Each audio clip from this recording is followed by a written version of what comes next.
స్వామి, ఈ సాక్షాత్కారం కల కాదు కదా, కల్పన కాదు కదా.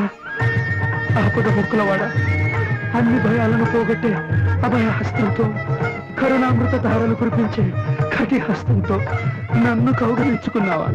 నా తల్లులిద్దరికీ నిలయమైన నీ గుండెలపైకి నన్ను చేర్చుకున్నావా? నాతో పలికించుకున్న ఈ కీర్తనలకు ప్రతిఫలంగా ఇంత పెద్ద కూలి ముట్ట చెప్పావా? నా జన్మ తరించింది, చరితార్థమైంది. ఏడుకొండలవాడా, ఇదిగో ఇదిగో నీ సొమ్ము.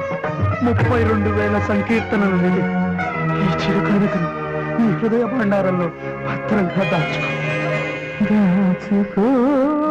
నీ పాదాలకు తగని చేసిన